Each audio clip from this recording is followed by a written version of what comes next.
is what God is saying. Now, when you looking at this, you're thinking, oh wow, God, you really something.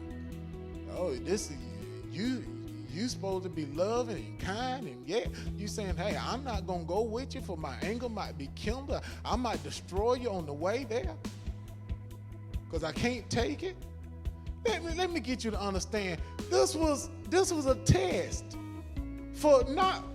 This wasn't. Listen, God was not going to consume them. He made a covenant with them. This was a mercy test. This was a mercy test. It was for Moses. He says, Moses, I'm trying to get you to a place to where you learn how I am to make you a good leader, a good friend, a good parent. I'm trying to teach you something.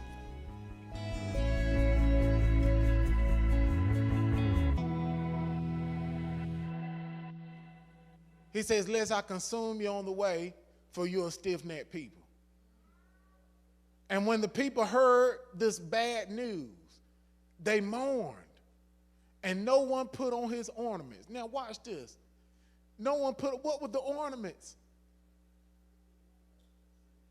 See, when you realize that God says, listen, I'm not going to be with you. You won't put on what you picked up from Egypt. See, God knew. If you go over to the book of Amos, the book of Amos stated that the children of Israel had little statues hidden in their tents while they was in the wilderness the whole time. Little images, little gods hidden in their tents. And the whole time, God knows you got little gods in the tent, and he's bringing quail down, bringing water from a rock, feeding you with manna, driving out the enemies before you, and the whole time he knows you got little gods in your tent. Oh, you can't tell me God ain't good. You can't tell me.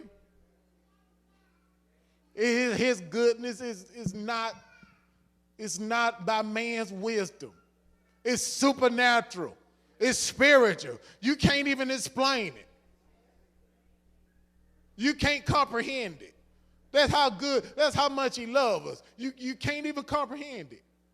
It's even to the point where God know, he know you. He know what's in your heart. He know your attitude. He said, but I still got to take care of them. What made you learn how to be a good daddy, a good mother?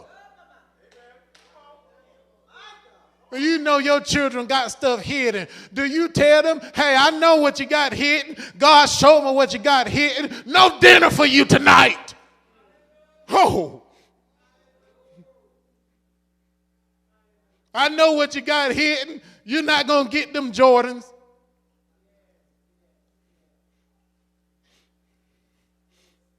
Do you do that?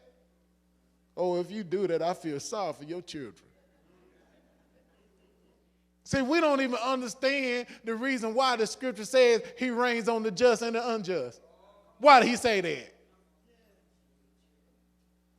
So you mean to tell me he said, I reign on the just and the unjust? Yes, he does. There's people out there that God knows that they hate him. And they still eat breakfast, lunch, and dinner. Because the goodness of God. What if you stop giving them breakfast, lunch, and dinner, and they come and they get to a place where the prodigal son was, where they were desiring breakfast, lunch, and dinner and don't have none, and then they come to themselves. And then their mind go back to how you kept dinner from them last Tuesday. Got mad and kept breakfast from me. I can't go back. What if the prodigal son had an experience with his daddy that will make him think twice that I could go back home?